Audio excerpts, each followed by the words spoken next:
Hello, my AP US history students. I hope everybody is doing well. I'm making this video on Monday, and I'm making a little bit of a Nostradamus prediction. Plus one extra credit if you get that reference. If you don't, look it up. For you watching this on Tuesday on a snow day. So anyways, I'm going to go through some World War I topics with you all. There's a sheet posted on Schoology for you. The first part asks for you to follow along with this video and take some notes on the causes and effects of World War I as it pertains to the United States. There are then some AP outlines for you to read. I don't need you to do anything with those other than read them. Let me know if you have any questions. If you understand it, you're all set there. And then there are 10 multiple choice questions at the end that we will go over in class on Thursday, all dealing with World War I. So setting up some context for World War I, the United States is rising as a world power through the 1890s and the 1900s, mostly through imperialism. The U.S., through the Spanish-American War, through annexation, through purchases, is increasing its territory, outside of like the continental United States. This is helping us rise on the world stage, as well as the fact of us industrializing, have higher levels of immigrant labor that can handle the rise in manufacturing. The U.S. is growing economically, very much so on the world stage. So anyways, not to get into too much World War I history outside of the U.S., but obviously there's a whole bunch of issues going on in Europe that, you can go back to AP World to check out. But anyways, you really have two major sides of the First World War occurring in Europe. The U.S. obviously going to take the side of the British and the French. And we're going to see how we got there, in the first place. So the U.S. for most of its history at this point has been an isolationist country, which means we sort of do us, hang out in our own Western Hemisphere, control that area, and not interventionalists, which we're going to become in World War I as the U.S. starts interfering with European affairs. So the U.S. getting involved in World War I is a layered question. What are the causes of us getting into this war? If I had to give you like some ID terms that go with this, it would be the sinking of the Lusitania. Basically, the United States is trading with England and France and selling them weapons and resources for the war that they are fighting in Europe. The Germans take this as an act of war. Basically saying, hey, if you're supplying our enemies with things, you're basically a part of this war as well. And they use their underwater boats or their U-boats to attack U.S. shipping vessels, most famously the Lusitania, with a whole bunch of American citizens on it.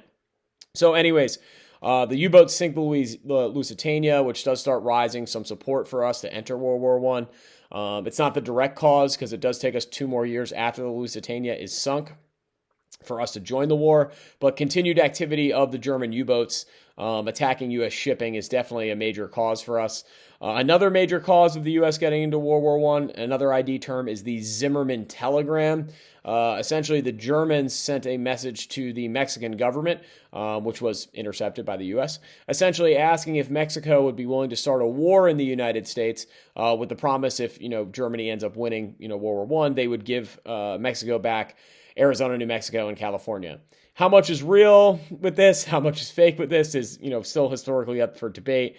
But, according to AP US history, we did intercept this telegram, and it does lead to a whole bunch of anti-German feelings and then, a push for the US to enter World War I as a whole. The last major cause for us getting into World War I is simply that we do still feel this idea of spreading like democracy and capitalism across the world is very important. This becomes even more true as the Russians are eventually going to get out of World War I and shift to a communist government with their communist revolution, showing that, maybe the U.S. does need to actually spread its influence of democracy and capitalism around the world, another justification. We talked about that with Woodrow Wilson, albeit the man is incredibly racist.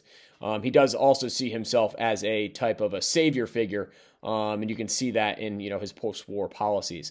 But anyways, in terms of the U.S. getting into World War I, our causes, German U-boat activity, the Lusitania, the Zimmermann telegram, basically German interactions, and then this idea that the U.S. is going to have to take a side at some point in order to settle this conflict, and we might as well come down on the side that we agree with most ideologically, which is the UK and France. So the U.S. enters the war. We are only in the war officially for about 18 months, about a year and a half. We only physically fight in the war for less than a year. So in terms of physical involvement, the U.S.'s major purpose is that once we sided with the British and the French, it was sort of over. Once both sides were essentially, at their wits' end at that point, and the U.S. sending fresh troops, doughboys as we call them, young men over to fight in Europe, it's going to turn the tide of the war in favor of the UK and the French. So anyways, we are victorious in World War I, which does lead to some effects. Different effects, some domestically, some foreignly. We'll start with the domestic effects. The U.S. federal government does grab a whole bunch of power during World War I. Essentially, creating different organizations that are going to be run through the government, such as like the Department of Energy, controlling shipping, controlling coal manufacturing, controlling steel production. All of these things, the government is going to step in and to sort of take over these businesses in a time of crisis. We also see the passing of the Sedition Act, where essentially we're going to say it is illegal for any American to speak poorly, against the, American war effort and such. This is held up in a court case called Schenck versus the United States, in which the Supreme Court is going to rule that, yes, speech can be limited, not only in the sense that you can limit speech, that hate speech and inciting violence is really what Schenck says, is more about yelling bomb in an airport or a movie theater. Movie theater is what it says in the court case. But that in times of trouble, dissent coming from the American people is not helpful. Therefore, the government can limit speech. The most famously is Eugene Debs, who gets tried and sentenced to prison for multiple years. Eugene Debs, the socialist who runs for president eventually, is arrested and sentenced to prison for speaking out against the war effort. Also some effects at home. We see the sale of bonds, the rise in national pride. Essentially, the U.S. government is going to try to sell bonds to its citizens to try to raise revenue for the war, but also gain support. You'll see a patriotic poster in your multiple choice questions, I think, that has to do with bond sales. We can talk about that more if you have questions, but essentially giving the U.S. a loan that they'll pay back later on so you can invest the war as an American citizen. And then lastly at home, we have a massive anti-communist movement. I'm sorry, two more things at home. One is an anti-communist movement. This is seen in something called the Palmer Raids, where the U.S. government is going to raid the homes of suspected socialists and communists. This is all due to the fact of the Russian Revolution, creating a large communist country in the world, and the U.S. freaking out about it in something called the Red Scare, Part 1. There's a second one coming. Wait for the Cold War, where we start our sort of, hatred against communists as a whole. The other thing that comes about during World War I are quotas on immigrant population. So how many people can actually come into the country from different parts of the world is an interesting question. The U.S. is going to set limits on that now, where only a certain number of people from countries are going to be allowed to come in. You'll see that also in a political cartoon. It looks like a funnel, and they're stopping immigrants from coming in. Anyways, those are sort of the domestic effects. We'll talk about some of the foreign effects here really quickly.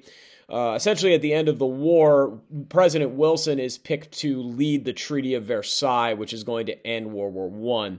We're going to look a little bit, maybe a little bit in your multiple choice questions at his 14 points. They're all very idealistic. These are the 14 things that he saw for the world moving forward. The most important of the 14 points, or the ones that ends up being the most important, is Article 10 or Article X.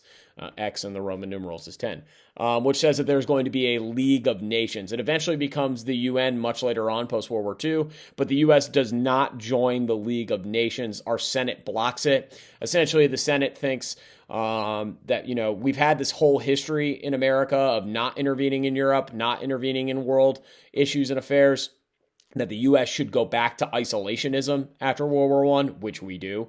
All throughout the Roaring '20s and the Great Depression, the U.S. is much more focused on itself until World War II comes about. So we go back to being isolationist. So we do not join the League of Nations, which is, big Woodrow Wilson point. Again, he has all these idealistic ideals about trade and freedom and things that just simply aren't realistic for the world. The Treaty of Versailles, as you may know from other classes or just through history, is very unfavorable to the Germans. Completely ruins their economy, doesn't let them allow to have any sort of military, and really eventually leads to the rise of nationalism in Germany, which, I think you see where this is going. It leads to the Nazi Party and Adolf Hitler taking over Germany. That is a long-term effect, foreign policy effect of the Treaty of Versailles and Wilson's 14 points. being so harsh on the Germans, mostly the Treaty of Versailles. 14 points, very idealistic, most of which aren't even met. So maybe not as important as the whole of just ruining the German economy. But anyways, the U.S. is now very much considered a top 5 world power. Us turning the tide in World War I is quite a big deal. Again, we see ourselves on this higher world stage that's going to continue to grow as the U.S. grows economically, socially, politically, technologically, all that stuff. But for now, post-World War I, the U.S. is going to go back to an isolated country. So your job now is to outline essentially the causes and effects of World War I for the U.S. If this video should help you, if you need to use Google or watch a Heimler video as well, that can help you.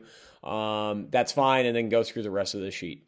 Anyways, I hope you enjoy your snow day. I will see you in class on Thursday, and we will talk then. Have a good one.